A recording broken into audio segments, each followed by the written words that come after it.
In a letter to his dear friend Lucilius, the Stoic philosopher Seneca wrote that there are more things, Lucilius, that propose to frighten us than crush us. We suffer more often in imagination than in reality. Contemporary concerns tend to be more preoccupied with the future, what is to come, than with the statistics presented during the day or even at night. Our thoughts dive into the mysterious realm of what is to come, lovingly optimistic and calculating strategies on how to deal with an unfortunate situation or fate that may arise, spending hours contemplating what if. What if I discover a betrayal from my spouse? What if I get fired this week?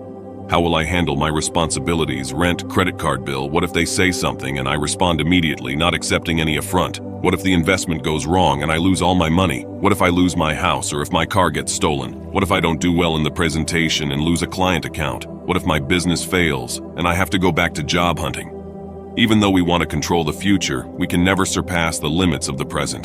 The reason is clear. The future does not exist except in our minds. We cannot live in the future and we cannot predict the unfolding of events.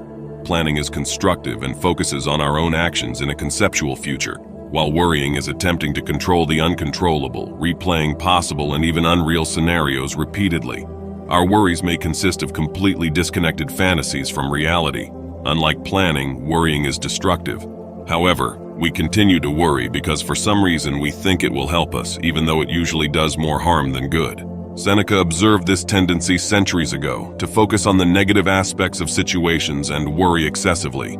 He explained that people often flee from dangers they encounter in their reality, but once they have escaped, they no longer worry. However, we are tormented by the past and what is to come. Seneca's solution was to strengthen the mind with certain ideas and truths about reality, advising against worrying about the illusory domain of the future. Seneca argued that worrying is useless and advised on what to do instead. He acknowledged the human tendency to worry, but emphasized the need to distinguish between planning and worrying. Planning for the future is a pillar of our civilization, contributing to extraordinary achievements like building colossal structures such as the Cologne Cathedral in Germany, which took generations to complete. Seneca recognized the difference between planned actions and worrying about the future. Despite the constructive nature of planning, Seneca pointed out that worrying is destructive. He highlighted the importance of distinguishing between imagination and reality. Worrying often involves irrational thoughts, fantasies, or exaggerations that can lead to unnecessary anxiety. Seneca suggested that worrying serves no useful purpose, pretending to be necessary, but ultimately offering no benefit. Many people fixate on the unknown and endlessly fantasize about things they cannot predict, contributing to modern anxiety. Seneca addressed the modern anxiety, rooted in concerns about things that have not happened.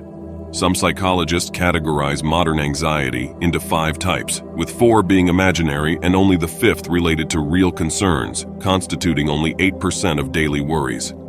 Seneca observed how people master the art of worrying about nothing, feeding fears that are both real and imaginary. He recognized our inclination to focus on the negative aspects of situations and worry excessively. Seneca's letters, later published as Letters from a Stoic, countered this tiresome and destructive attitude toward the illusory dominion of the future. In this video, the antitoxins to Seneca's remedies for worry and unfounded fears are explored, emphasizing the need to strike a balance between awareness and obsession.